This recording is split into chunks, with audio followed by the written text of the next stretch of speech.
اعوذ باللہ من الشیطان الرجیم بسم اللہ الرحمن الرحیم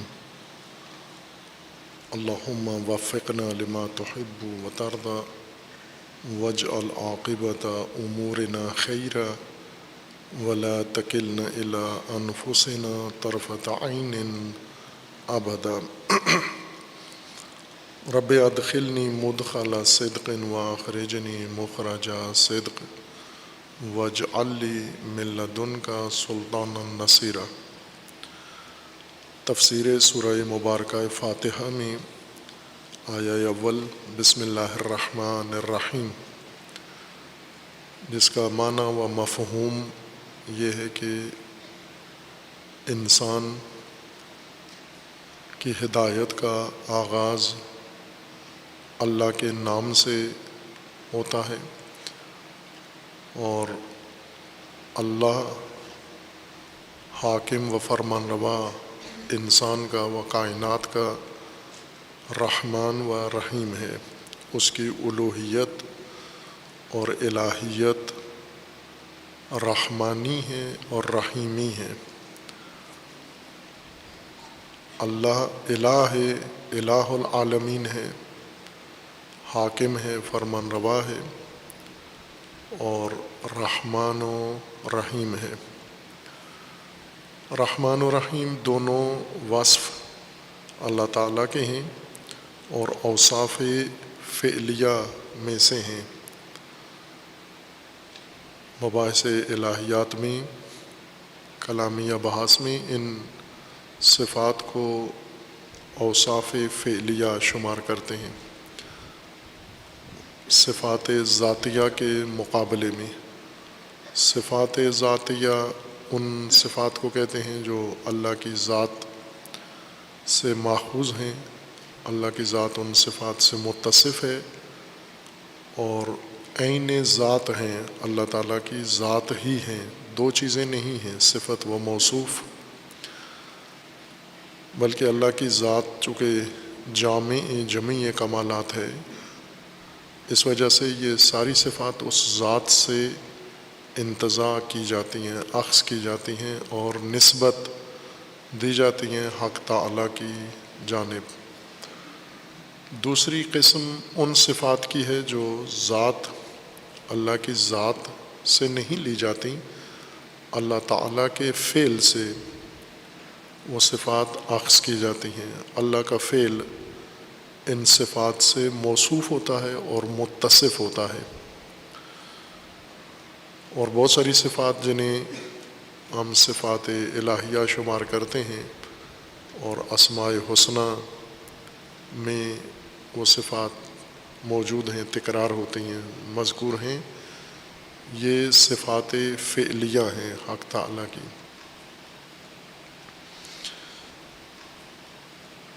فعل خدا، مخلوق خدا، خلق خدا کو فعل کہتے ہیں۔ مصدری معنی میں جیسے انسان کا فعل انسان سے صادر ہوتا ہے، اللہ کا فعل خود وہ حقیقت ہے جو اللہ تعالیٰ سے ایجاد ہوتی ہے۔ حق تعالیٰ نے جس کو لباس خلقت عطا کیا ہے، وجود دیا ہے، وہ شے فعل شمار ہوتی ہے۔ جیسے یہ زمین و آسمان، یہ اللہ تعالیٰ کا فعل ہے۔ حیات دینا اللہ تعالیٰ کا فعل ہے، زندگی انسان کی اللہ کا فعل ہے، وجود انسان کا یہ اللہ تعالیٰ کا فعل ہے۔ اس فعل سے صفات الہیہ منتزع ہوتی ہیں اور اللہ تعالیٰ کی طرف منسوب ہوتی ہیں، اس بنیاد پر کہ چونکہ اللہ کے فعل سے یہ صفات اخذ کی گئی ہیں، لہٰذا اللہ تعالیٰ کی صفات شمار ہوتی ہیں۔ رحمت صفات فعلیہ میں سے ہے، اللہ کے فعل کا نام رحمت ہے، یعنی اللہ تعالیٰ سے جو کچھ ایجاد ہوتا ہے، عطا ہوتا ہے، اس کو رحمت کہتے ہیں۔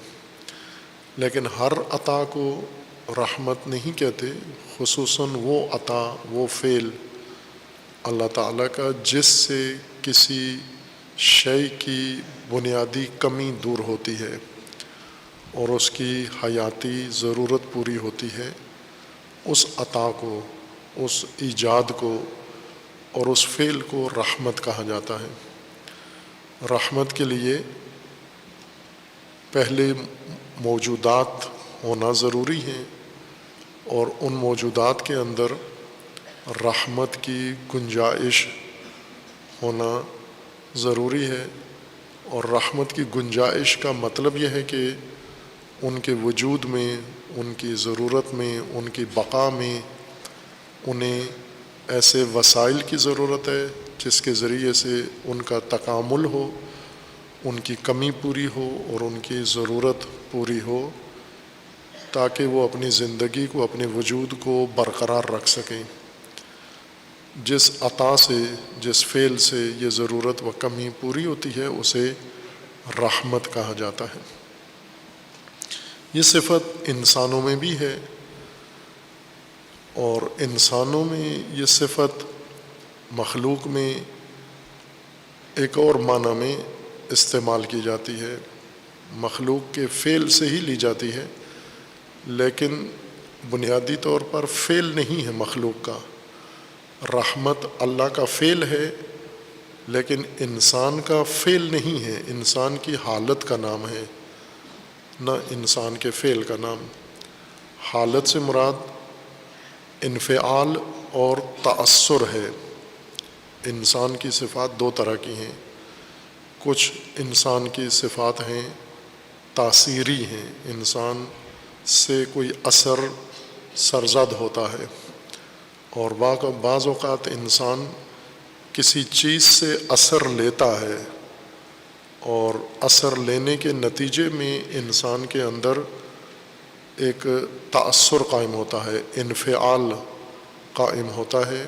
اس انفعال کو رحمت کہتے ہیں۔ اس کا معنی ہوتا ہے نرمی، رقت، ترحم اور رافت یا تعاطف۔ یہ انسانوں کے لیے ہے،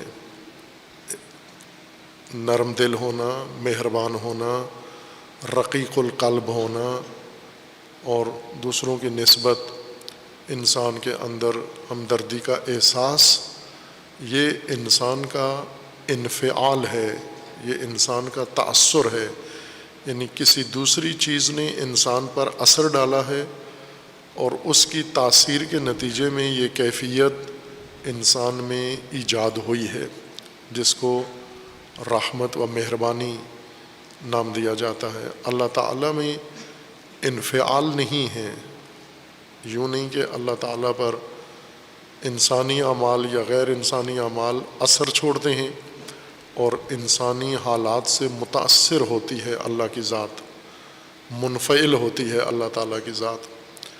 اللہ کی ذات میں انفعال نہیں ہے، تأثر نہیں ہے، تاثیر ہے، فاعلیت ہے، لیکن تأثر و انفعال نہیں ہے۔ یہ صفات مخلوق میں سے ہے، خالق منزہ ہے تأثر و انفعال سے، لیکن عموماً رحمت کو انفعالی معنی میں بیان کر کے پھر اللہ تعالیٰ کی طرف منسوب کرتے ہیں، ساتھ یہ تاکید کر دیتے ہیں کہ اس کو جب اللہ تعالیٰ کی طرف آپ منسوب کریں گے تو تنزیہ کر کے اس صفت کو اللہ کی طرف نسبت دیں، یعنی انفعال اور تأثر اس میں سے حذف کر کے باقی صفت کو اللہ کی طرف منسوب کریں، وہ رحمت کہلاتی ہے۔ اتنا پیچیدہ کام کرنے کی ضرورت نہیں ہے کہ پہلے ہم رحمت کا معنی انفعال کریں، تأثر کریں، انفعال اور تأثر کے نتیجے میں پیدا ہونے والا احساس رقت اور نرمی، پھر رحمت کو نرمی معنی، مہربانی معنی کر کے جب اللہ کی طرف منسوب کریں تو پہلے نرمی و مہربانی اور تأثر و انفعال کو اس سے ختم کریں، حذف کریں، پھر باقی ماندہ حالت کو اللہ کی طرف منسوب کریں۔ بلکہ رحمت کسی کی کمی دور کرنا، اس کو رحمت کہتے ہیں، یا جس وسیلے سے، جس ذریعے سے، جس سبب سے کسی شے کی کمی دور ہو وہ وسیلہ رحمت کہلاتا ہے۔ جیسے انسان کے اندر کمی ہے، بھوک لگتی ہے تو اس کی کمی غذا کی اس کو محسوس ہوتی ہے، پیاس لگتی ہے پانی کی کمی اس کو محسوس ہوتی ہے۔ یہ کمی اور کمبود، یہ فقدان انسان کے اندر بھوک بن کر اور پیاس بن کر احساس کے طور پر ظاہر ہوتا ہے۔ یہ کمی کا پیغام ہوتا ہے۔ بھوک اور پیاس انسان کے وجود میں اور حیوان کے وجود میں کمی کا پیغام ہے کہ اندر کوئی چیز کم پڑ گئی ہے، پانی کم پڑ گیا ہے، غذا کم پڑ گئی ہے، بدن کو دیگر جو ضروریات ہیں اس کی وہ کم پڑ گئی ہیں۔ یہ پیغام احساس بن کر سامنے آتا ہے، پھر اس کے نتیجے میں انسان کو پانی دیا جاتا ہے، انسان کو کھانا دیا جاتا ہے، اور اس کھانے اور پانی سے اس کی کمی دور ہو جاتی ہے، یا رزق سے اس کی کمی دور ہو جاتی ہے۔ اس وجہ سے اس شے کو بھی رحمت کہیں گے جس کے ذریعے سے کمی برطرف ہوئی ہے، اور کمی کو برطرف کرنا یہ فعل بھی رحمت کہلاتا ہے۔ لیکن یہ رحمت کا میدان انسانوں میں انفعال اور تأثر کے نتیجے میں ہوتا ہے۔ انسان کب دوسروں کی کمی کو محسوس کرتا ہے اور دوسروں کی کمی کا ادراک کر کے پھر ان کی کمی دور کرتا ہے، یہ اس وقت ہوتا ہے جب اس کے اندر نرمی، رقت کا احساس جنم لیتا ہے۔ یہ انسان کی صفت ہے، نہ کہ رحمت کی صفت ہے۔ نرمی، مہربانی انسان کا وصف ہے، رحمت کا جز نہیں ہے۔ یعنی انسان جب بھی رحمت کرے گا، کسی کی کمی دور کرے گا یا کمی دور کرنے والا وسیلہ کسی کو فراہم کرے گا، تو پہلے اس کے اندر نرمی اور رقت پیدا ہوگی، یہ اس کو اکسائے گی، محرک بنے گی، اور پھر انسان کسی کی کمی دور کرتا ہے۔ تو یہ رقت کو رحمت سے تعبیر کر دیا گیا ہے، جس سے اکثر اہل لغت کو بھی اشتباہ ہوا، اور اہل لغت کی اقتداء میں ان کی دیکھا دیکھی مفسرین نے بھی رحمت کو اس معنی میں لے لیا۔ جب رحمت کا معنی رقت کیا، پھر مشکل یہ پیش آئی کہ اب اللہ سے اس کو کیسے منسوب کریں، چونکہ اللہ تو کیفیت رقت اللہ کے لیے صفات سلبیہ میں سے ہے۔ اللہ تعالیٰ رقت و مہربانی سے متصف نہیں ہے۔ بسم اللہ الرحمن الرحیم میں، رحمان و رحیم میں دونوں میں رحمت ہی کا مادہ ماخوذ ہے۔ ایک طولانی بحث و مفصل بحث مفسرین و متکلمین میں اس بابت ہے کہ رحمان و رحیم میں فرق کیا ہے، اور فرق کرتے کرتے بہت دور مطلب کو لے گئے ہیں، اتنا کہ اس بحث میں پھر رحمت کا بنیادی تصور ہی ختم ہو جاتا ہے۔ بعض ایسی جگہ پر جا پہنچاتے ہیں کہ رحمت کا بیچ میں عنوان نظر ہی نہیں آتا، معنی گم ہو جاتا ہے۔ رحمان و رحیم ظاہر دو ادبی اور دو عربی لفظ ہیں، الگ وزن ہیں، ہر چند ان کا مادہ رحمت ہے، لیکن ایک کا لفظی سانچہ رحمان ہے، فعلان کے وزن پر، عطشان کے وزن پر، اور دوسرے کا مادہ رحیم ہے، حمید و عزیز جس طرح سے کہا جاتا ہے اسی طرح رحیم کے وزن پر ہے۔ یہ دو اوزان اس بات کی دلیل ہیں کہ دو معنی ہیں، ہر چند ان کا مادہ بنیادی رحمت ہے یا رحم ہے، لیکن چونکہ ایک میں رحم فعلان کے سانچے میں ڈھل گیا ہے لفظی طور پر، اور دوسرے میں رحم یا رحیم یہ رحیم کے فعیل کے سانچے میں ڈھل گیا ہے، حیت و وزن اس کا مختلف ہو گیا ہے۔ تو یہ اوزان جو تبدیل ہوتے ہیں، مادہ ایک ہی رہتا ہے، اوزان ابواب کی تبدیلی معانی میں تبدیلی کی علامت ہوتی ہے۔ ہو بہو وہی معنی نہیں ہوتا جو ایک وزن کے اندر ہے، دوسرے وزن میں بھی وہی معنی ادا کیا جا رہا ہو۔ اگر دونوں میں ایک ہی معنی ادا کیا جا رہا ہے تو یہ لاغو کام ہے۔ جب ایک معنی ایک وزن سے ادا ہو رہا ہے تو دوسرے لفظ اور دوسرے وزن میں یہی معنی ادا کرنا یہ بلا فائدہ ہے۔ رحمان الرحیم میں کئی فرق ذکر کیے گئے ہیں۔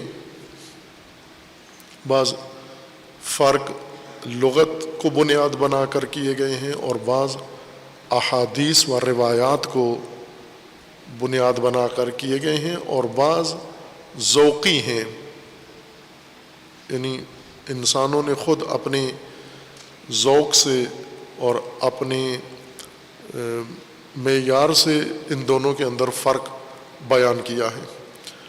اور یہ فرق چونکہ بزرگ علماء کی طرف سے ہوتا ہے، بڑے معروف شخصیات قدیمی کتابوں کے اندر یہ فرق ذکر کیے جاتے ہیں، لہٰذا بعد والے اس کو مسلمات میں سے سمجھتے ہیں۔ اور مثلاً ابھی کسی عام مسلمان نے، جوان نے، طالب علم نے، عالم نے رحمان و رحیم کے بارے میں کوئی گفتگو کرنی ہو، تقریر کرنی ہو، مقالہ لکھنا ہو، کوئی مطلب لکھنا ہو، تو وہ انہی علماء کی کتابیں پڑھ کر جو اس میں پڑھا ہے اسی کو ہو بہو دلیل و سند بنا کر آگے اپنی تحریر میں اور اپنی تقریر میں بیان کر دیتا ہے۔ اس کے نزدیک یہ جو کچھ بیان ہوا ہے یہ درست ہے، یہ مسلمات میں سے ہے۔ رحمان کا ایک فرق یہ بیان کیا گیا ہے کہ رحمان عمومی، رحمت عمومی کے لیے ہے، عام، رحمت عامہ۔ چونکہ اللہ تعالیٰ نے خود قرآن مجید میں اپنی رحمت کی وسعت اور عمومیت کا ذکر کیا ہے، اور اسے انشاءاللہ ہم، اللہ نے توفیق دی اور یہ باعث تفسیر آگے بڑھی تو وہاں اس پہلو کو خصوصیت کے ساتھ بیان کریں گے کہ رحمت خدا وسیع ہے، تنگ نہیں ہے، محدود نہیں ہے۔ اللہ تعالیٰ کا فرمانا ہے خود قرآن مجید میں، رحمتی وسعت کل شیء، یا رحمت اللہ واسعہ، وسعت ہے، اس میں تنگی نہیں ہے، کمی نہیں ہے، محدودیت رحمت الہیہ میں متصور نہیں ہے۔ لیکن آیا یہ وسعت رحمان کے ذریعے سے بیان کی گئی ہے یا وسعت رحمت کے لیے الگ دلیل موجود ہے؟ لفظ رحمان اور وزن فعلان وسعت پر دلالت کرتا ہے، یہ بعض روایات کی وجہ سے ہے۔ کچھ روایات میں یہ تعبیر آئی ہے کہ رحمت اسم خاص ہے اور وصف عام ہے۔ رحمت کے بارے میں روایت کے الفاظ یہ ہیں کہ اسم خاص ہے لیکن وصف اس کا عام ہے، یعنی عمومیت ہے اس کے اندر۔ اس کو بنیاد بنا کر کہا گیا ہے کہ رحمت کی دلالت عمومیت پر ہے، وسعت پر ہے۔ اور رحیمیت کو کہا گیا ہے کہ یہ رحمت خاصہ ہے، رحمت عامہ اور رحمت خاصہ، یعنی وہ رحمت جو سب موجودات کو شامل ہے اور وہ موجودات جو فقط مختص ہے خاص گروہ کے ساتھ۔ جیسے رحیم کو کہا گیا کہ یہ رحمت خاصہ ہے، رحیم والی رحمت خاص رحمت ہے، خاص سے مراد مومنین کے ساتھ مختص رحمت ہے، یعنی اللہ مومنین کے لیے رحیم ہے، باقی تمام مخلوقات اور موجودات کے لیے رحمان ہے۔ اسے فرق کے طور پر بیان کیا گیا ہے۔ رحمت رحیمیہ کو رحمت خاصہ اور رحمت رحمانی کو رحمت عامہ منع کیا گیا ہے۔ گویا یہ تأثر دیا جا رہا ہے کہ رحمان وسعت پر دلالت کرتا ہے اور رحیم کا وزن فعیل یہ خصوصیت پہ دلالت کرتا ہے۔ جیسا عرض کیا کہ یہ روایت کی وجہ سے ہے، ورنہ لغوی طور پر اور ادبی قاعدے کے مطابق یہ فرق دونوں میں نہیں ہے۔ عمومیت و خصوصیت، نہ رحمان کا وزن فعلان عمومیت پر دلالت کرتا ہے اور نہ وزن فعیل یہ خصوصیت پر دلالت کرتا ہے۔ فعلان ادبی طور پر یہ وزن مبالغہ ہے، مبالغے کے لیے استعمال ہوتا ہے، اور اس کا مطلب یہ ہوتا ہے کہ جس مادہ پر یہ وزن سوار کیا جاتا ہے اور مادہ لفظ کو، حروف کو اس وزن کے قالب میں اور حیت میں ڈالا جاتا ہے، وزن فعلان اسی مادہ میں شدت، وفور اور امتلاء پر دلالت کرتا ہے۔ فعلان جس چیز کو بھی فعلان کے وزن کے ساتھ بیان کیا جائے عربی قاعدے اور عربی زبان کے قواعد کے مطابق، اس کا مطلب یہ ہوتا ہے کہ یہ شے شدید ہے، اس میں فراوانی ہے اور اس کے اندر شدت ہے۔ عمومیت نہیں ہوتی اس کے اندر، شدت، وفور اور مبالغہ یعنی امتلاء۔ امتلاء کا مطلب یہ ہوتا ہے کہ پر حالت، بھری ہوئی حالت پر عطشان دلالت کرتا ہے، فعلان دلالت کرتا ہے، جیسے عطشان ہے۔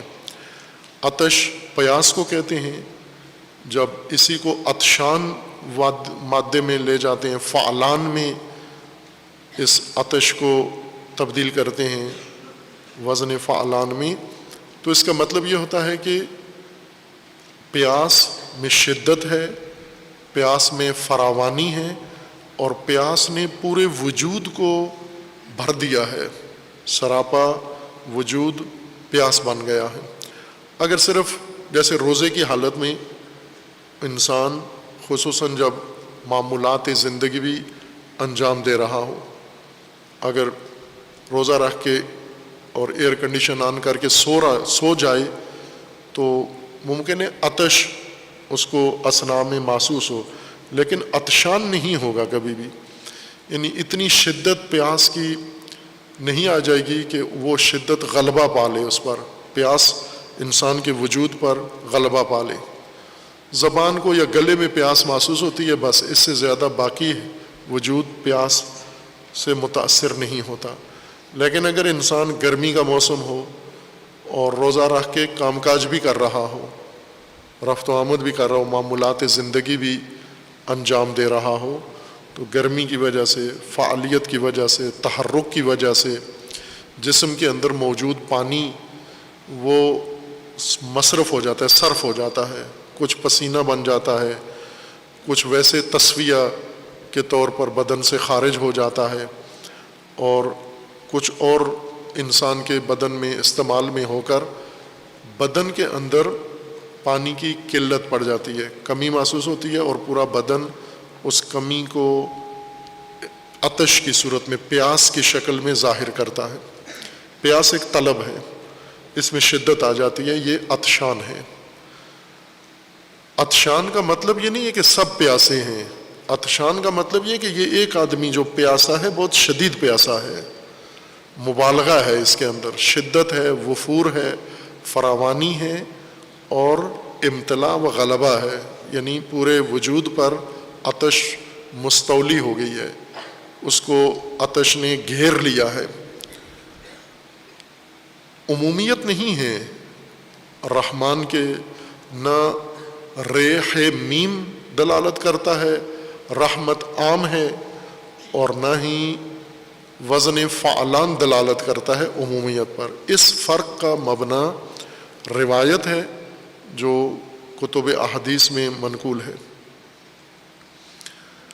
اور رحیم فعیل کے وزن پر ہے، صفت مشبہہ عام تلفظ میں کہتے ہیں، اور شاید صحیح تلفظ صفت مشبہہ ہے۔ صفت مشبہہ بھی وہی معنی ادا کرتا ہے، فاعلی معنی ہے۔ بعض نے اس کو دونوں کو مبالغہ ہی کہا ہے کہ دونوں کا مطلب ایک ہی ہے، وزن میں بھی کوئی فرق نہیں پڑتا، لیکن عموماً وزن فعیل یہ جس مادہ پر بھی سوار ہو جائے اس کا مطلب یہ وزن دلالت کرتا ہے ثبوت پر، یعنی یہ چیز ثابت ہے، زائل ہونے والی نہیں ہے، اور دوام پر، تلازم، لزوم، ثبات اور دوام، یہ اس وزن کی خصوصیات ہیں ادبی طور پر۔ جس مادے کے اوپر بھی یہ وزن سوار ہوتا ہے، جیسے رحمت کو اگر ہم فعیل کے وزن میں ڈالیں تو رحیم بنتا ہے، تو اس کا مطلب یہ ہو جاتا ہے کہ رحمت میں دوام ہے، رحمت میں ثبات ہے، اور رحمت میں لزوم ہے۔ یعنی یہ رحمت ایسی ہے جو ہمیشہ متصل ہے، لزوم متصل کو کہتے ہیں، یہ اتصال ہے اس کے ساتھ۔ جہاں بھی رحمت ہے تو وہ وقفہ نہیں ہے، اس رحمت کے اندر تغیر نہیں ہے، زوال نہیں ہے، برطرفی نہیں ہے اس رحمت کے اندر۔ یہ ادبی فرق ہے اور اس کے دلیل موجود ہے، لیکن وہ فرق اس کے پیچھے روایت موجود ہے۔ لہٰذا بعض علماء نے یہ جو کہا گیا ہے کہ رحمت رحمانی عام ہے و رحمت رحیمی خاص ہے، مختص مؤمنین کے ساتھ، بعض علماء نے، اہل تفسیر نے ان روایات کو کہا ہے کہ ان کی حتماً کوئی تعویل و توجیہ ہونی چاہیے، چونکہ قرآن میں اس طرح کا فرق رحمان و رحیم کا کہیں بھی نہیں آیا ہے کہ رحمان عمومی رحمت کے لیے لفظ استعمال ہوا ہو اور رحیم خصوصی رحمت کے لیے استعمال ہوا ہو۔ قرآن میں اس کا کوئی شاہد، گواہی اور ثبوت و دلیل موجود نہیں ہے، روایت کے اندر موجود ہے۔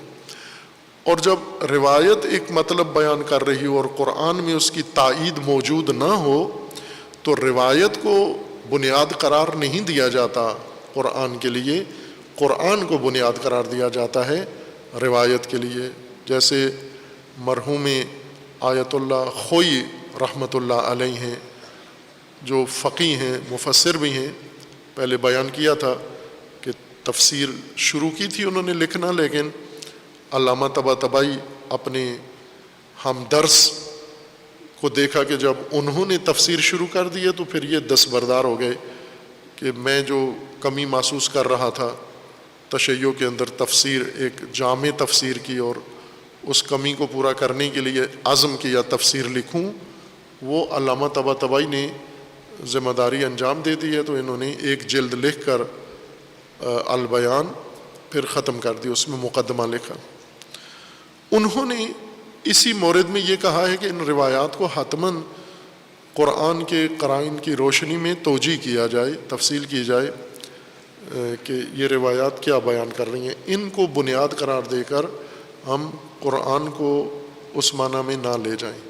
لیکن جو ادبی طور پر لغوی فرق موجود ہے وہ درست ہے کہ رحیم رحمت دائمہ، رحمت ثابتہ و رحمت لازمہ پر دلالت کرتا ہے لفظ رحیم، اور رحمان رحمت شدیدہ، رحمت وافرہ اور رحمت مل اور ممتلئہ رحمت پر دلالت کرتا ہے، یعنی ایسی رحمت جہاں پر رحمت سے اس شے کو بھر دیا گیا ہو۔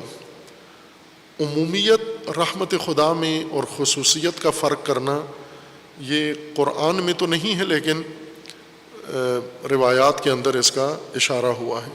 بہرکیف بتانا بسم اللہ الرحمن الرحیم میں یہ مقصود تھا کہ بسم اللہ یعنی اللہ کا نام خدا پر انسان کی ہدایت کا اور زندگی کا نظام استوار ہے، قائم ہے، اور انسان نے بھی اس کو اسی طرح سے لینا ہے۔ اللہ کے نام پر ہدایت لینی ہے اور اللہ کے نام پر زندگی چلانی ہے۔ مجرا و مرسا اللہ کا نام ہے۔ اللہ کون ہے جس کے نام پر انسان کی زندگی گزرنی ہے؟ اللہ الہ ہے انسان کا اور کائنات کا، الہ حاکم، مقتدر اور فرمان روا۔ یہ فرمان روا جس کی حاکمیت میں انسان آیا ہے اور جس کے نام پر اس نے آگے نظام زندگی بنانا ہے اور چلانا ہے، یہ الہ رحیم ہے و رحمان ہے، یعنی اس کا طرز حکمرانی رحیمی و رحمانی ہے، طرز حکمرانی اللہ کا۔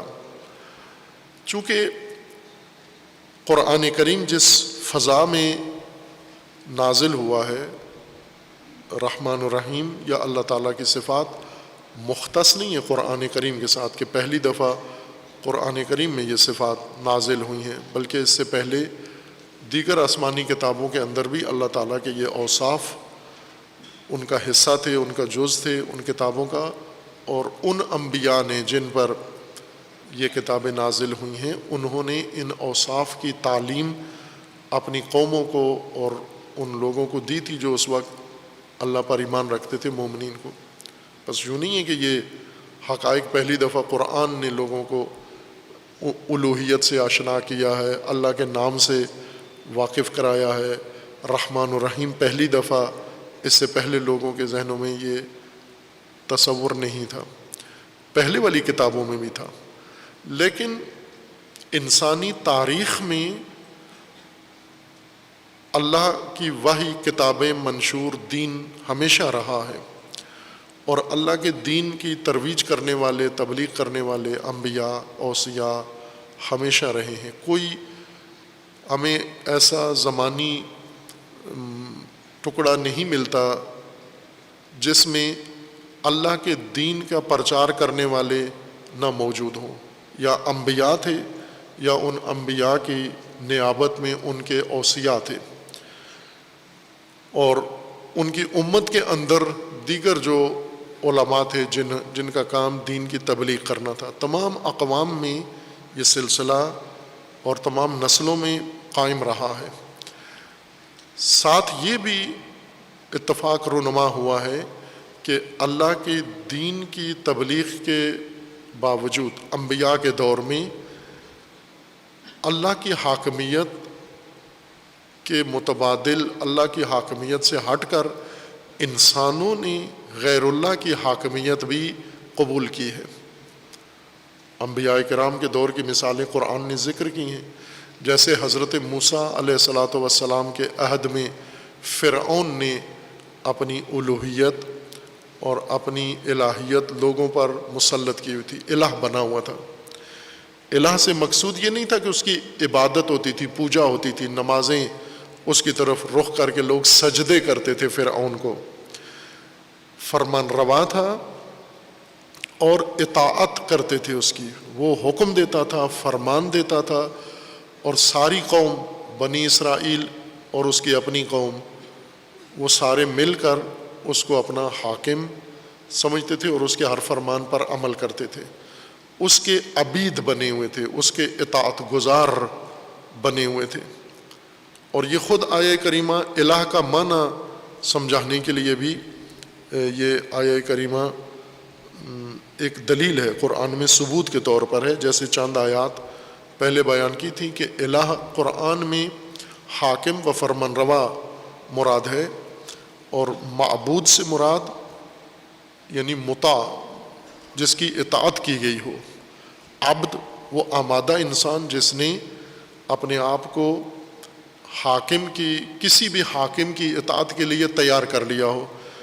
جیسے پاکستانیوں نے مثلا 2018 میں ووٹ دے کر اپنے آپ کو عمران خان کی اطاعت کے لیے تیار کیا ہے، ووٹ دے کر یہ اعلان کیا ہے کہ آپ ہمارے فرمان روا ہیں، حاکم ہیں، آپ حکم دیں ہم اطاعت کریں گے آپ کی، عبد بنے، اس کے عبدیت کا اظہار کیا ہے۔ ووٹ ڈالنا حاکم کی عبدیت کا اعلان کرنا ہے کہ آپ کی اطاعت کے لیے ہم تیار ہو چکے ہیں، ذہنی طور پر ہم باقاعدہ مطمئن ہو چکے ہیں، قانع ہو چکے ہیں کہ بہترین حاکم اس وقت آپ ہیں، آپ کو چنتے ہیں حاکمیت کے لیے ہم۔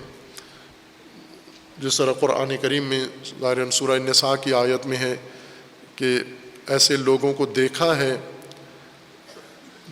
جو دعویٰ یہ رکھتے ہیں کہ مومن ہیں، لیکن جب تحاکم کا وقت آتا ہے، حاکم چننے کا وقت آتا ہے، تحاکموا الی الطاغوت، طاغوت کو اپنا حاکم مان لیتے ہیں۔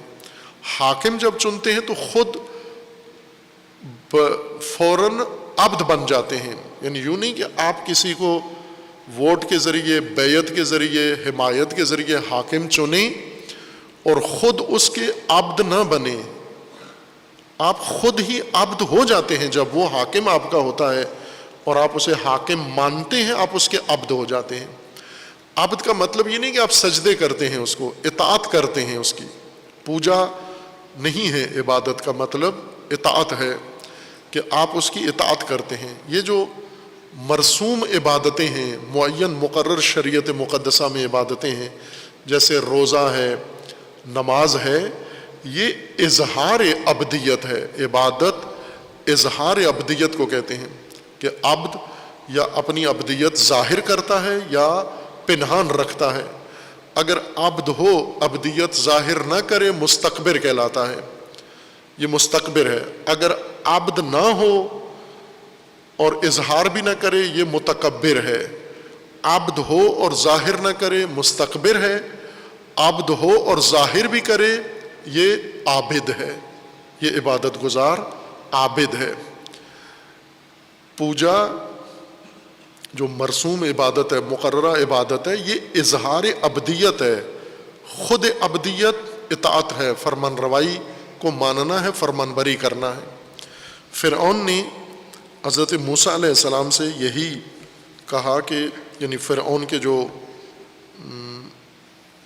درباری تھے، انہوں نے فرعون کو اکسایا کہ یہ موسیٰ تو بڑی خرابی کرنے آ رہا ہے، آپ کی سلطنت کو گرانے آیا ہے، سلطنت آپ کی نابود ہو رہی ہے۔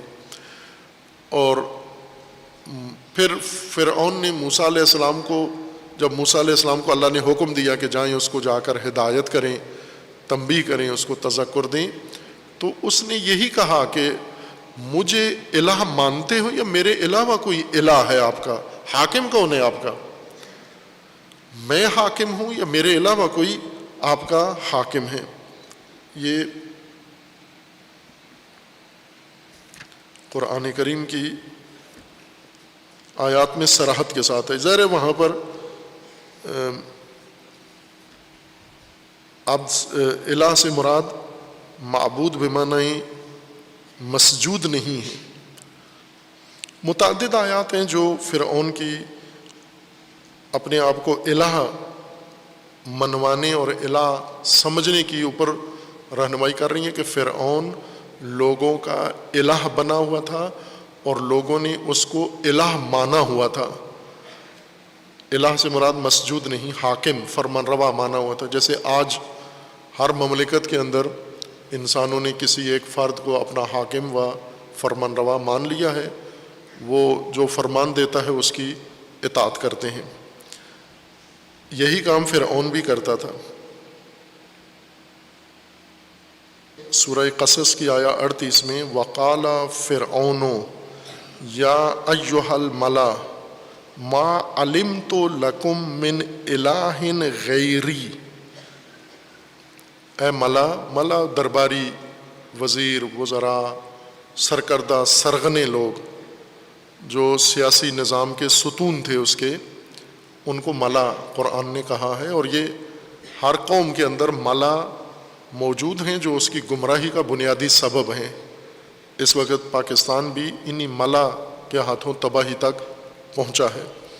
فرعون اور اس کے ملا، درباری اور اس کے وزیر، افسران، جب حضرت موسیٰ علیہ السلام نے اس کو بتایا کہ اللہ الہ ہے، تو الہ نہیں ہے، تو اس وقت اس نے اپنے ملا کو کہا وَقَالَ فِرْعَوْنُ يَا أَيُّهَا الْمَلَأُ مَا عَلِمْتُ لَكُمْ مِنْ إِلَٰهٍ غَيْرِي، میں اپنے علاوہ تو کوئی حاکم تمہارا نہیں پہچانتا، میرے علم میں تو نہیں ہے کہ میرے علاوہ بھی کوئی تمہارا حاکم موجود ہے۔ اس نے کہا کہ میرے علاوہ کوئی حاکم، حکمران تمہارا، مجھے تو نہیں معلوم کہ فرعون کے علاوہ بھی تمہاری سلطنت میں کسی کا فرمان چلتا ہے۔ اور لوگوں نے بھی کہا کہ تو ہی ہمارا الہ ہے. ما علمت لکم من الہ غیری، یہ نہیں کہا کہ میرے علاوہ کوئی مسجود ہے تمہارا. حاکم مراد ہے جو فرعون کی وہاں پر سلطنت قائم تھی. اب اسی طرح حضرت موسیٰ علیہ السلام کو بھی خطاب کر کے اس نے یہی کہا کہ اگر مجھے الہ نہیں مانا آپ نے تو پھر اس صورت میں آپ کو سخت سزا دوں گا اور سزا کے لیے آپ تیار ہو جائیں. حضرت موسیٰ علیہ السلام نے بھی فرعون کی الوہیت کا انکار بھی کیا تھا اور لوگوں کو بھی اسی طرف دعوت دی تھی کہ یہ نہیں ہے تمہارا الہ، فرعون نہیں ہے تمہارا الہ، فرعون کے علاوہ اللہ کی ذات تمہارا الہ ہے. مقصود یہ کہ ایسے آلہہ انسانوں نے انبیاء کے دور میں بنائے ہوئے تھے، اللہ کو چھوڑ کر انبیاء کی تعلیم کو نظر انداز کر کے، اور وہ آج تک سلسلہ جاری ہے. انسان ابھی بھی اللہ کو چھوڑ کر آلہہ کے اندر گرفتار ہیں، مسلمان بھی اور غیر مسلم بھی سب. جو اصل بنیادی مشکل ہے کہ اللہ کے علاوہ جو آلہہ ہیں، حکمران ہیں، کثرت سے ہیں، انسانوں نے ان کو مانا ہوا ہے یا انہوں نے اپنے آپ کو انسانوں پر اپنے آپ کو بطور حاکم ٹھونسا ہوا ہے. ان کی حاکمیت کا انداز کیا ہے؟ اللہ کے علاوہ جو حاکم ہیں، زمین کے بنے ہوئے، تاریخ میں رہے ہیں اور آج بھی موجود ہیں. مثلا ہم موجودہ آلہہ کا ذکر کرتے ہیں، موجودہ حکمرانوں کا ذکر کرتے ہیں. مسلمانوں کے اوپر جتنے آلہہ ہیں، حکمران ہیں، اور مسلمان ملکوں کے علاوہ جو حکمران ہیں، ان کی طرز حکمرانی کو نگاہ کریں آپ کس انداز کی ہے. وہ طرز حکمرانی جابرانہ، ظالمانہ، مکارانہ اور مستبدانہ ہے. استبداد ان آلہہ و حکمرانوں کا بنیادی منشور ہے. استبداد پہلے یہ مطلب تشریح کیا ہوا ہے اور اس کے متعلق بحث بھی کی ہوئی ہے تفصیل کے ساتھ کہ دو بڑی مشکلیں آج بھی موجودہ نسل کو اور ہمارے دین کو، ہمارے مکتب کو، تشیع کو بھی، تسنن کو بھی دو بڑی مشکلات کا سامنا ہے. ایک انسداد اور ایک استبداد. چند دفعہ یہ موضوع بیان ہوا ہے، انسداد اور استبداد. نظریاتی طور پر انسداد یعنی بند، ہدایت کا راستہ بند، علم کا راستہ منسد، بند ہے، اور لوگوں کو حق تک پہنچنا یہ راستہ بند ہے. انسداد، قرآن عوام کو سمجھ نہیں آتا، لوگوں کے پاس کوئی راستہ نہیں ہے. زمانہ غیبت کا ہے، غیبت کے زمانے میں امام تک دسترسی نہیں ہے، امام کی کوئی نائب بھی نہیں ہے، علماء کی بھی اطاعت نہیں کرنی. علماء کے پاس جائیں تو وہ کہتے ہیں علم کا راستہ ویسے بند ہے، ظنون کا راستہ کھلا ہوا ہے. تو ایک انسدادیت مذہبی دنیا میں حکم فرما ہے. ہدایت کے راستے بند ہیں کہے ہوئے ہیں انہوں نے، مختلف شبہات کی وجہ سے اور مختلف نظریات کی وجہ سے. یہ انسداد. اور دوسرا، سیاسی طور پر مسلمان سارے استبدادی نظام حکمرانی میں زندگی بسر کر رہے ہیں، مستبد حکمران ہیں. تاریخ میں بھی ایسا ہی رہا ہے. آمریت استبدادی نظام ہے، شہنشاہیت، بادشاہت استبدادی نظام ہے. اب جو ڈونگ ہے ایک شیطانی نظام، جمہوریت، علامہ اقبال کے بقول کے دیوے استبداد محو رقص ہے جمہوری قبا کے اندر. یہ جمہوری قبا یہ شیطان نے پہنائی ہے دیوے استبداد کو، اصل اس کے اندر نیچے استبدادی نظام ہی ہے. استبدادی نظام کیا ہوتا ہے؟ اس میں حاکم کس طرز کی حکمرانی کرتا ہے؟ اس میں حاکم کی خواہشات قانون کا درجہ رکھتی ہیں. حاکم جو چاہتا ہے عوام کے لیے وہ قانون ہے. حاکم چاہتا ہے لوگ سو جائیں تو یہ قانون ہوگا. حاکم چاہتا ہے لوگ جاگ جائیں یہ قانون ہوگا. حاکم یہ چاہتا ہے کہ لوگ کام کریں یہ قانون بن جائے گا. حاکم چاہتا ہے لوگ کام نہ کریں یہ قانون بن جائے گا. حاکم کی مرضی ہے لوگ گھر بنائیں تو یہ قانونی حق ہے لوگوں کا. اگر حاکم نہیں چاہتا لوگ اپنا گھر بنائیں تو قانوناً جائز نہیں ہے ان کے لیے گھر بنانا. ایک فرد کی رائے، ایک فرد کی خواہش، ایک فرد کی بات قانون کا درجہ لے کر اور فرمان اس کا قانونی حیثیت اختیار کر لے، یہ استبدادی نظام ہے جو عمومیت رکھتا ہے. اور اس کے ساتھ ساتھ دوسرا جو قرآن کریم نے ذکر کیا ہے، آلہہ، غیر اللہ کے علاوہ جو آلہہ لوگوں نے چنے ہیں اور بنائے ہیں، ان کا طرز حکمرانی ظالمانہ ہے اور ان کا طرز حکمرانی مستکبرانہ ہے. ان کا طرز حکمرانی مکارانہ ہے، مکر ہے، فریب ہے، دھوکہ ہے اور استبداد ہے و ظلم ہے. ان کے طرز حکمرانی میں لوگوں نے، مثلا حضرت موسیٰ جس قوم کے اندر مبعوث ہوئے، انہوں نے موسیٰ جو حکمرانی یا حاکمیت ان کو متعارف کروا رہے ہیں، انہوں نے عملاً پہلے سے اپنے ملک میں لاگو، جاری اور نافذ حکمرانی دیکھی ہوئی ہے. اور اس حکمرانی میں صرف استیصال ہے اور استحصال ہے، استعباد ہے، استکباریت ہے اس کے اندر. اب لوگوں کو انبیاء نے یہ توجہ دلائی ہے کہ آپ کے یہ حاکم نہیں ہے، فرعون آپ کا حکمران نہیں ہے، یہ بادشاہ آپ کا حکمران نہیں ہے، یہ جو بھی پارٹی آپ کی حاکم بنی ہو یہ الہ ہے، یہ نہیں ہے. اس کی عبدیت سے نکلو، آزاد ہو، اس کی حکمرانی سے باہر ہو. یہ جو آج بھی بنیادی خرابی مسلمانوں میں ہے، عبادت کو سجدوں میں منحصر قرار دیا ہے اور الوہیت کو معبودیت اور پوجا مسجودیت کے معنی دے دیا ہے، عبد کو عبادت کا معنی دے دیا ہے، اور حکمرانی و الوہیت، عملی حاکمیت یہ غیر اللہ حکمرانوں کے، طاغوتوں کے ہاتھ میں دے دی ہے. جنہوں نے دین کی تفسیر یہ کی ہے انہوں نے میدان ہموار کیا ہے طواغیت کے لیے. طاغوت کیوں آسانی سے مسلمانوں پر حاکم بن جاتے ہیں؟ چونکہ دین کے اندر تفسیر میں گنجائش نکالی گئی ہے کہ آپ کا حاکم طاغوت بن سکتا ہے اور طاغوت کو آپ اپنا حاکم بنا سکتے ہو. اور دین کی تشریح کرنے والے جب خود یہ بیعت کرتے ہیں طاغوت کے ہاتھ پر تو عوام کو، عام مسلمان کو اس سے جواز مل جاتا ہے.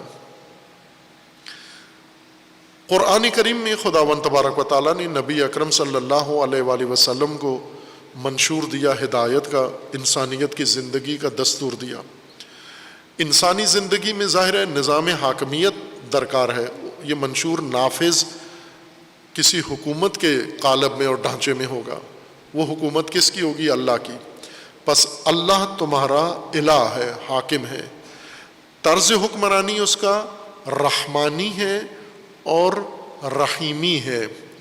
رحمانی و رحیمی طرز حکمرانی مہربانی اور نرمی والا نہیں ہے، یہ رحمت انسانی ہے.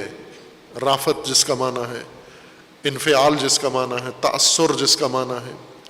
یہ جو آپ ترجمہ کرتے ہو بسم اللہ الرحمن الرحیم، مرسیفل، اور آگے کیا کہتے ہیں رحمان اور رحیم کو، یہ انسانی رحمت ہے جو انگلش میں ترجمہ کرتے ہو مرسی. اللہ کی رحمت کا یہ معنی نہیں بنتا. یعنی مہربانی، نرمی، رحمت، رافت، اللہ کی حکومت ہوگی، بہت نرمی ہوگی آپ کے ساتھ. یہ ترجمے اور یہ تفکر قرآن میں داخل کیا گیا ہے باقاعدہ کہ اس طرح سے قرآن کی تعلیم و تفہیم ہو. حکومت الہی رحمانی حکومت ہے. مجھے یاد ہے کچھ عرصہ پہلے ایران میں یہ سابقہ صدر، ابھی موجودہ صدر ابراہیم رئیسی ہیں، ان سے پہلے حسن روحانی تھے، دونوں عالم دین ہیں، یہ بھی وہ بھی، وہ لیبرل خیالات والے عالم دین ہیں، امامہ پہنا ہوا ہے، ابا کبا پہنا ہوا ہے، اسلامی حکومت کے صدر تھے، لوگوں نے چنا ہے، لیکن ان کا جو نظریہ ہے اپنا اور ان کی پارٹی کا اور ان کے ہم فکر لوگوں کا، وہ لیبرلزم ہے کہ اسلامی حکومت کے بجائے لیبرل حکومت، ڈیموکریسی اور جمہوریت، لوگوں کی حکومت ہونی چاہیے، اللہ کی حکومت کے بجائے لوگوں کی حکومت ہونی چاہیے، عوامی حکومت ہونی چاہیے۔ انہوں نے یہ کثرت سے یہ تعبیر استعمال کی ایران کے اندر کہ دولت حکومت کو کہتے ہیں، کہ اسلام کی حکومت اور اسلام جو اللہ نے اسلام اتارا ہے وہ رحمانی اسلام ہے، وہ تشدد والا اسلام نہیں ہے، رحمانی کو اس کے مقابلے میں استعمال کرتے تھے، یعنی وہ حکومت جو عورتوں کو پردہ کرائے، ظاہر عورتیں نہیں کرنا چاہتی، اتفاقاً کم ایرانی عورتیں پردہ کرنا چاہتی ہیں، ان کو زبردستی پردہ کروایا جاتا ہے۔ اگر آج وہاں یہ سختی حکومتی اٹھا لی جائے تو وہ ایران جو نیچے سے نکلے گا وہ بہت عجیب و غریب ہوگا۔ ابھی سختی ہوتے ہوئے بھی وہاں سے پاکستان میں بہتر پردہ ہے، یہ خود ایرانی علماء، ایرانی بعض شخصیات نے پاکستان آ کر یہ تائید کی ہے، مجھے یاد ہے خود میرے سامنے انہوں نے یہ کہا ہے کہ یہاں پر سختی بھی نہیں ہے اور پردہ بھی ہے، یہاں پر ہم سختی بھی کرتے ہیں لیکن اتنا بھی پردہ نہیں ہے جتنا یہاں پاکستان کے اندر ہے۔ اور یہ ایک خوبی ہے پاکستان میں، آزاد ماحول ہونے کے باوجود بھی لوگ اس فساد میں اس طرح نہیں کودے جس طرح لوگوں کو توقع تھی۔ میڈیا کر رہا ہے، شاید ہو جائے گا، وہ ماحول آ جائے گا، لیکن ابھی تک نہیں ہوا۔ پاکستان کے دیہاتوں میں، شہروں میں اور بازاروں میں وہ منظر نہیں ہیں جو باقی دنیا میں مسلمان ممالک میں حتیٰ دیکھنے کو ملتے ہیں۔ ان کا یہ کہنا تھا کہ عورتوں کو جبری پردہ کرانا یہ تشدد ہے، اور اسلام رحمانی چہرہ نہیں ہے۔ اسلام کا رحمانی چہرہ وہ اس سیاسی اصطلاح بنائی تھی انہوں نے، اسلام رحمانی یعنی جو مرضی ہے لوگوں کو کرنے دو، حکومت کو مہربان ہونا چاہیے، رحم دل ہونا چاہیے، سزائیں نہیں دینی چاہیے، حدود نافذ نہیں کرنی چاہیے، نرمی۔ ظاہر ہے اگر کسی نے غلطی کی ہے، جرم کیا ہے، سیاسی جرم کیا ہے اور ملکی سلامتی خطرے میں ڈالی ہے تو آپ کو رحمانی حکومت کرنی چاہیے۔ یہ ایران کے اندر کثرت سے یہ بات چھڑی تھی ان کی حکومت کے دوران، جب تک وہ صدر رہے ہیں تو یہ اسلام رحمانی اور اسلام سخت گیر، اس کو لفظ استعمال کرتے تھے، یہ دونوں کا تقابل کیا جاتا تھا۔ تو رحمانی سے مراد وہ یہی لیتے ہیں، یعنی نرمی والا، درگزشت والا، چشم پوشی کرنے والا اور سختی نہ کرنے والا، یہ رحمانی۔ خوب کتنی بڑی تحریف رحمت اور رحمانیت اور رحیمیت میں کر کے اور اس کو قرآن کا ترجمہ بنا دیا، تفسیر بنا دیا، اور پھر یہی رحمانیت ابھی عمل میں بھی ہے، یعنی حدود خدا، دین خدا، احکام الہی کے اوپر آپ اصرار نہیں کر سکتے، چونکہ اللہ رحمان و رحیم ہے، دین رحمت کا دین ہے، رحمت نرمی کو کہتے ہیں، رقت کو کہتے ہیں، اور سختی اس کے خلاف ہے۔ اللہ کی طرز حکمرانی، اللہ کا نظام حکمرانی وہ رحمانی ہے، وہ رحیمی ہے۔ رحمانی یعنی وہی جو بعد میں انشاءاللہ ربوبیت میں یہ مطلب زیادہ کھل جائے گا، واضح ہو جائے گا اگلی آیت میں، الحمدللہ رب العالمین میں اس کی وضاحت مزید ہو جائے گی۔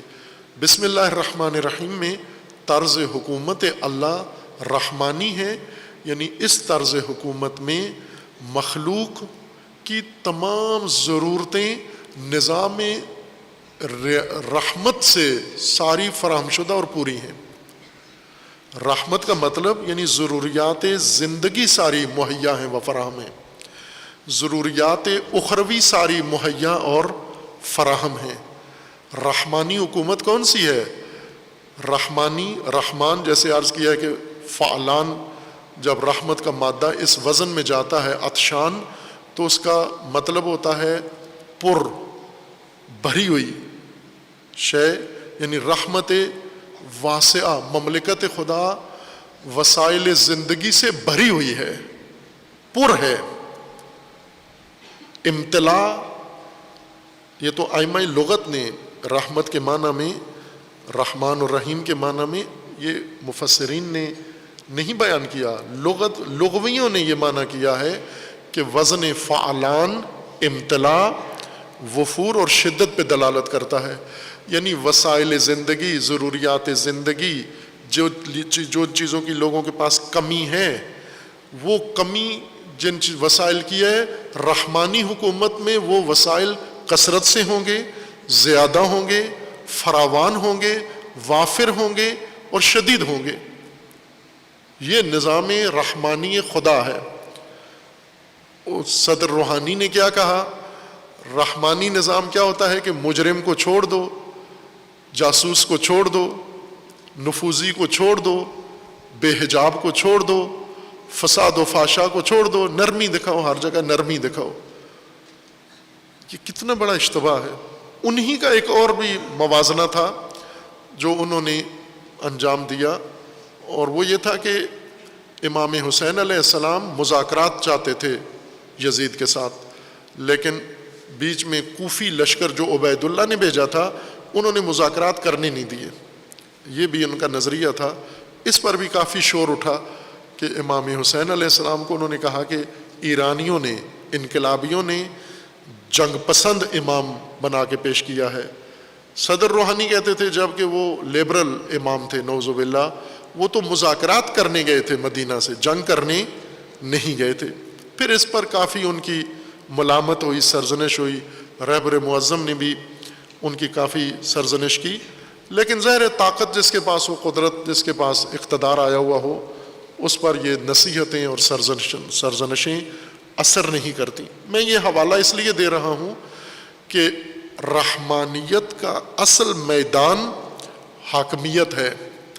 حکومت کا کام ہے کہ ضروریات زندگی فراوان ہوں، یہ رحمانی حکومت ہے۔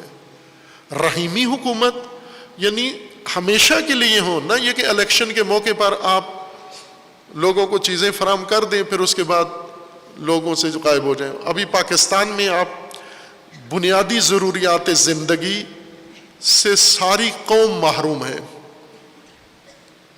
تعلیم بنیادی ضرورت ہے، راشن زندگی کا کھانا بنیادی ضرورت ہے، گھر بنیادی ضرورت ہے، روٹی کپڑا مکان بنیادی ضرورت ہے، علاج معالجہ بنیادی ضرورت ہے، تعلیم تزکیہ بنیادی ضرورت ہے، امن و امان بنیادی ضرورت ہے، روزگار کے مواقع بنیادی ضرورت ہے، اور لباس پوشاک بنیادی ضرورت ہے۔ اسی طرح شادی بیاہ اور ان کی ضروریات بنیادی ضرورتیں ہیں۔ رحمانی حکومت ہوتی تو یہ ساری ضرورتیں وافر مقدار میں موجود ہوتی۔ رحمانی حکومت کا مراد نرم دل حکومت نہیں ہے۔ رحمانی حاکمیت اللہ یعنی فراوانی رحمت۔ رحمت کیا ہے؟ وہ چیزیں، وہ وسائل جن سے زندگی کی کمیاں دور ہوتی ہیں، بنیادی ضرورتیں جس سے حاصل ہوتی ہیں۔ اللہ کی طرز حکمرانی رحمانی ہے و رحیمی ہے۔ بسم اللہ الرحمن الرحیم، آپ نے زندگی حاکمیت اللہ میں شروع کی ہے۔ اللہ کی حاکمیت رحمانی و رحیمی ہے، اور رحمانی و رحیمی کا مطلب یہ ہے کہ رحمت خدا یعنی آپ کی بنیادی ضروریات، اللہ کی رحمت سے مراد آپ کی بنیادی ضروریات، آپ کے وسائل زندگی، انسانوں کے وسائل زندگی، یہ فراوان بھی ہوں گے، وافر بھی ہوں گے، اور مملکت بھری ہوئی بھی ہوگی ان سے، اور یہ ہمیشگی بھی ہوں گے، دائمی بھی ہوں گے، اور لازمی بھی ہوں گے، اور وقفہ بھی ان میں نہیں آئے گا۔ یوں نہیں کہ ایک سال قحط پڑ جائے گا اور ایک سال ان کے اندر فراوانی ہو جائے گی۔ یہ ہے بسم اللہ الرحمن الرحیم، ہدایت کا پہلا جملہ، ہدایت بشر کے لیے جو اللہ نے وحی اتاری ہے، قانون بھیجا ہے، اس کا پہلا جملہ یہ ہے بسم اللہ الرحمن الرحیم۔ کس کے نام پر زندگی گزارو؟ جمہوریت کے نام پر، طاغوتوں کے نام پر، فرعونوں کے نام پر، نمرودوں کے نام پر، سلاطین کے نام پر، بادشاہوں کے نام پر؟ نہ، اللہ کے نام پر۔ اللہ کے نام پر تم نے زندگی گزارنی ہے۔ اللہ کون ہے؟ الہ ہے تمہارا، حاکم ہے۔ کیسا حاکم ہے؟ رحمان و رحیم ہے، یعنی تمہاری ضروریات اس کے اختیار میں ہیں، تمہاری ضروریات تمہارے اللہ کے پاس ہیں، اور وہ رحمان و رحیم ہے، یعنی وہی وہ عطیے آپ کو دے گا، آپ کے لیے وہ سارے وسائل فراہم کرے گا، چونکہ مالک وہ ہے، رازق وہ ہے، ہر چیز اس کے اختیار میں ہے۔ یہ آغاز ہے ہدایت کے منشور کا، اور ہدایت کی کتاب کا آغاز ہے انسان کی زندگی کے لیے۔ اس کو اب توجہ کریں کہ قرآن مجید کی چند آیات اسی مطلب کی تائید کے لیے پڑھتے ہیں تبرکاً، کہ رحمت کے ذریعے سے ہوا کیا ہے، حکومت رحمانی میں کیا صورت ہوتی ہے، نرم دل لوگوں کی حکومت اور رحمانی نظام حکومت، یعنی جس کے اندر رزق و روزی اور وسائل فراوانی ہو ضروریات زندگی کی، اس حکومت میں فرق کیا ہوتا ہے۔ سورہ مبارکہ انعام کی آیت 54 میں ہے، فَقُلْ سَلَامٌ عَلَيْكُمْ كَتَبَ رَبُّكُمْ عَلَى نَفْسِهِ الرَّحْمَةِ، تمہارے رب نے اپنے اوپر رحمت کو لازم قرار دیا ہے۔ رحمت لازمی ہو گئی ہے اللہ کے لیے، مکتوب ہو گئی ہے، فرض ہو گئی ہے، چونکہ رب ہے۔ اور جیسے اشارہ کیا تھا کہ یہ مطلب ربوبیت میں اور زیادہ کھل جائے گا، الحمدللہ رب العالمین۔ ابھی ہم نے بسم اللہ میں رحمان الرحیم استعمال ہونے کی وجہ سے اس کی وضاحت کی ہے۔ کتب ربکم علی نفسہ، تمہارے رب نے، الہ نے، حاکم و فرمان روا نے اپنے اوپر رحمت کو لازم قرار دیا ہے، واجب قرار دیا ہے کہ بندوں کو رحمت کے ساتھ ربوبیت کرے گا، رحمت کے ساتھ الوہیت و الہیت کا نظام اور حکومت کا نظام بنائے گا۔ سورہ انعام میں ہی آیا 147 میں ہے، فَإِن كَذَّبُوكَ فَقُلْ رَبُّكُمْ ذُو رَحْمَةٍ وَاسِعَةٍ، تمہارے رب کی رحمت وسیع ہے۔ یوں نہیں ہے کہ اللہ کی دو رحمتیں ہیں، ایک مختص مومنین کے ساتھ ہے اور ایک عمومی ہے۔ اللہ کی ہر رحمت عمومی ہے، رحمتی وسعت کل شیء، اللہ کی ہر رحمت عمومی ہے، مختص نہیں ہے کسی کے ساتھ۔ البتہ رحمت کے درجے ہیں، استحقاق اور قابلیت چاہیے اس رحمت کے لیے۔ اگر ایک شخص ان کے ہاں کسی چیز کی کمی ہے، اس کمی کو اللہ سے چاہتے ہیں دور ہو، تو انہیں اس کے لیے اپنی قابلیت و استحقاق ثابت کرنا ہوگا۔ لیکن اللہ کی طرف سے کوئی اس طرح کی تقسیم نہیں ہے کہ یہ رحمت ان کے لیے ہے، یہ رحمت ان کے لیے ہے۔ یہ مسالک اور فرق نے ان کی الہیات اس طرح سے ہیں، فرقوں کے عقائد اس طرح سے ہوتے ہیں کہ اللہ کے بندے صرف ہمارا فرقہ ہے، باقی تمام بشر روئے زمین پر اللہ کے دشمن ہیں۔ یہ فرقوں کی تعلیمات ہیں۔ ہم اللہ کے بندے ہیں، مثلا کوئی بھی ایسا فرقہ ہو جو پوری دنیا میں ان کے 1,00,000 پیروکار ہیں، 7 ارب انسانوں میں سے، 700 کروڑ انسانوں میں سے 50,000 ایک فرقے کے پیروکار ہیں۔ ان کا یہ نظریہ ہے کہ یہ 50,000 یہ اللہ کے بندے ہیں، جنت میں یہ 50,000 جائیں گے۔ اتنی وسیع جنت کہ زمین و آسمان سے زیادہ وسیع ہے، عرضها السماوات والارض، اس کا چوڑائی زمین و آسمان کے برابر ہے، اس میں یہ 50,000 بندے وہاں پر ہوں گے۔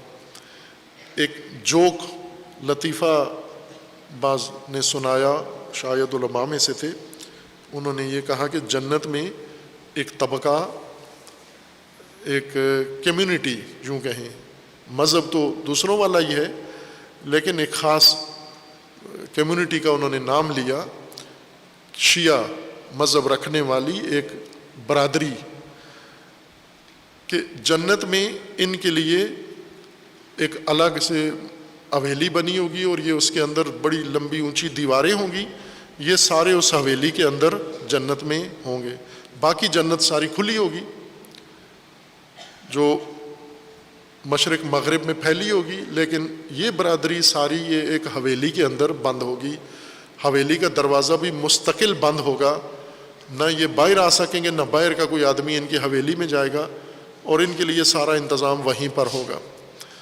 تو سب کے ذہنوں میں یہ سوال ہوگا کہ ان کو جنت میں ایک چھوٹی سی حویلی میں کیوں بند کیا گیا ہے؟ تو جواب یہ ملے گا کہ یہ جب دنیا میں تھے، ایمان لائے تھے، عبادتیں کرتے تھے، نیک عمل بہت کیے ہیں انہوں نے، ہر نیکی انہوں نے کی ہے، لیکن تصور ان کا یہ تھا کہ ہم ہی جنت میں جائیں گے، ہمارے علاوہ کوئی بھی جنت میں نہیں ہوگا۔ اس باور اور اس یقین کے ساتھ یہ مرے ہیں۔ اب اگر مرنے کے بعد جنت میں آ گئے ہیں اپنے اعمال کی وجہ سے، چونکہ نیک لوگ تھے، جنت میں آ کر ان کو پتہ چلے کہ ہم بھی جنت میں ہیں، ہمارے علاوہ بھی جنت میں ہیں، تو ان کا دل ٹوٹ جائے گا۔ اس لیے ان کا دل رکھنے کے لیے اللہ نے حویلی بنا کے ان کو وہاں بند کر دیا ہے، اور ان کے ذہن میں ابھی بھی یہی ہے کہ ہمارے علاوہ کوئی بھی جنت میں نہیں ہے۔ خوب، یہ فرقوں کی تعلیمات اس طرح کی ہیں، رحمت خدا کو محدود کرتے ہیں صرف اپنے ساتھ۔ اللہ نے رحمت کو ذکر کیا کہ رحمتی وسعت کل شیء، اور یہ رحمت خدا زمین پر وسیع ہے، آخرت میں بھی اس کے اندر وسعت ہے کہ تیرا رب ذو رحمت واسعہ ہے۔ آیہ 7 میں سورہ مبارکہ غافر میں اللہ تعالیٰ کا فرمان ہے، الذین یحملون العرش ومن حولہ یسبحون بحمد ربہم۔ عرش اللہ کی سلطنت کا دوسرا نام ہے، سلطنت خدا، حاکمیت خدا، اور حاکمیت خدا جہاں سے یہ نظام کائنات اور نظام ہدایت سارا مدیریت ہو رہا ہے۔ عرش ایڈمن کو کہہ لیں آپ، ایڈمنسٹریشن آفس ربوبیت خدا کا، وہ جسمانی نہیں ہے، اس کا کوئی ہیڈ کوارٹر بنا ہوا 7ویں آسمان پر یا 8ویں آسمان پر یا 16ویں آسمان پر، ایسے نہیں۔ اول تو آسمان اتنے ہے نہیں ہیں، آسمان اگر یہ گولے جو تیر رہے ہیں لیکن تو یہ تو کھربوں آسمان ہیں، یہ فضا نیلگوں یہ آسمان نہیں ہے، اور عرش خدا کوئی جسمانی کسی مکان پر نہیں ہے۔ عرش خدا یعنی اللہ کے اقتدار کا مرکز، اللہ کی قدرت و حاکمیت، اور اللہ کی قدرت و حاکمیت کا نظام اللہ تعالیٰ نے کچھ حاملین عرش کو اس پر مامور لگایا ہوا ہے، جو حاکمیت خدا کو، اللہ کے احکام کو اجرا کرتے ہیں، نافذ کرتے ہیں۔ ان کے متعلق ہے الذین یحملون العرش۔ ہم عرش کے حاملین سمجھتے ہیں، جس طرح آج کل تو باراتیں گاڑیوں میں جاتی ہیں، پہلے ڈولی میں دلہن اٹھا کے لے جاتے تھے، شاید ابھی بھی بعض علاقوں میں ہوگا، اگر ہے یہ رواج تو اس کو باقی رکھیں۔ شہروں میں بھی مومنین ایک کام کریں کہ شادی حالوں میں شادیاں کرنے کے بجائے گھروں میں کریں، اور بارات اس پرانے طریقے سے لے کر جائیں، زیادہ بہتر ہے۔ اور اس میں ایک ڈولی کجاوا بنایا جاتا تھا، دلہن کو اس میں بٹھاتے تھے، ایک رانی کی طرح، ایک جس طرح ملکہ ہوتی ہے اس طرح، اور جوان اس کے اپنے رشتہ دار، بہن بھائی کزن اس کے، وہ اٹھاتے تھے، بہنیں تو نہیں، بھائی اس کے کندھوں پر اٹھاتے تھے، بہت عزت احترام کے ساتھ۔ لمبا سفر، بعض اوقات کئی کلومیٹر انہیں چلنا ہوتا تھا، اور وہ اس طرح سے یہ خاتون اپنے گھر پہنچا کے آتے تھے۔